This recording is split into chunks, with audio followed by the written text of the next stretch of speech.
KPUD Jember terima logistik pemilu dari KPU Pusat berupa bilik suara dan juga kotak suara. Sementara itu ribuan logistik untuk pemilu 2024 juga sudah tiba di gudang logistik Kabupaten Gianyar, Bali.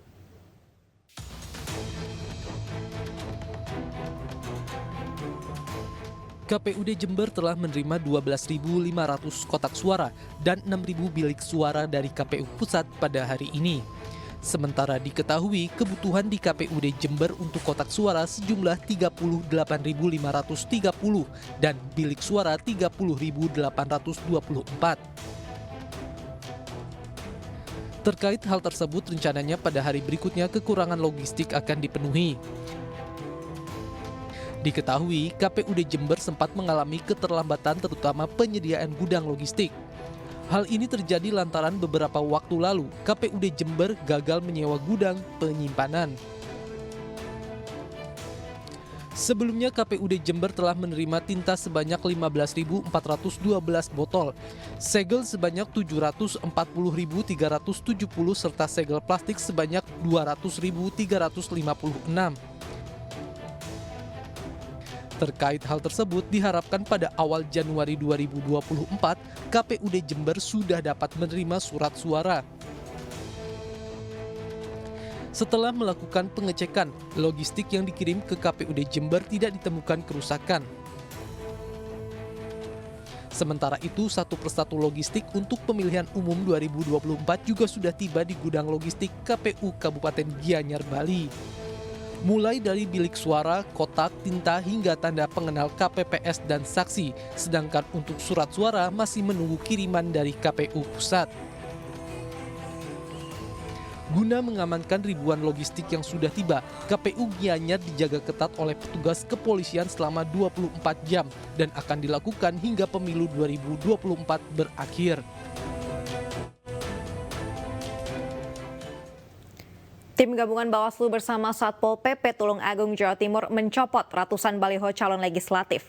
Pencopotan baliho dilakukan karena para caleg dinilai telah mencuri start melakukan kampanye yang seharusnya baru boleh dilakukan pada 28 November mendatang.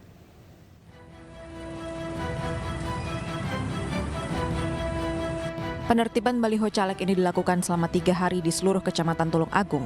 Bawaslu mencatat terdapat lebih dari 130 baliho caleg yang berisi ajakan untuk memilih calon tertentu. Komisioner Bawaslu Tulung Agung Nurul Muhtadin mengatakan dalam penertiban kali ini Bawaslu fokus pada baliho maupun reklam caleg yang menyertakan unsur ajakan untuk mencoblos. Hal ini dinilai melanggar aturan karena belum masuk masa kampanye.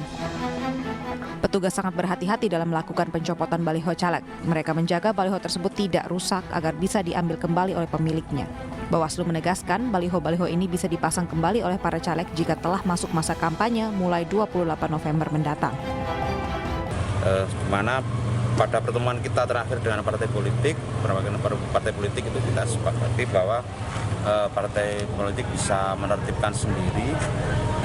Menertibkan dalam hari ini yang sudah dipasang bisa diturunkan sendiri atau dihilangkan unsur ajakannya atau ditertibkan.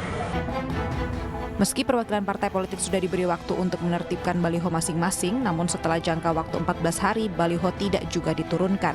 Hal inilah yang membuat tim gabungan Bawaslu Tulung Agung harus bertindak tegas. Dari Tulung Agung, Jawa Timur, Anang Agus Faisal, iNews melaporkan.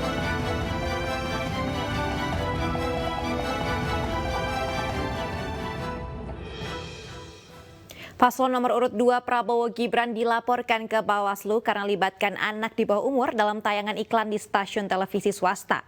Iklan juga diduga mencuri start dari kampanye. Informasi tadi sekaligus menutup iNews Malam. Saya Alia Wardani dan kerabat kerja yang bertugas undur diri. Terima kasih dan sampai jumpa.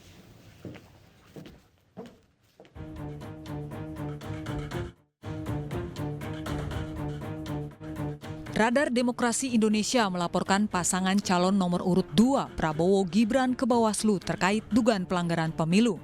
Tayangan iklan pemilu di stasiun televisi swasta diduga melanggar karena libatkan anak di bawah umur dan diduga curi start kampanye. Dalam iklan tersebut memperlihatkan ilustrasi anak di bawah umur yang dinarasikan untuk kesejahteraan anak. Nama capres juga ditampilkan pada bagian akhir iklan. Saya temukan satu aja, satu iklan dari salah satu media TV nasional dari pagi, itu aja. Karena video dan gambar itu sudah jelas, terang-terangan dia melakukan kampanye dan melibatkan ada video atau gambar seorang anak, gitu. Anak yang di bawah umur, yang mana jelas-jelas itu sudah melanggar undang-undang ya, pemilu. Gitu. Berdasarkan ketetapan KPU, masa kampanye Capres dan Cawapres baru akan dimulai pada 28 November mendatang. Tim Liputan iNews melaporkan.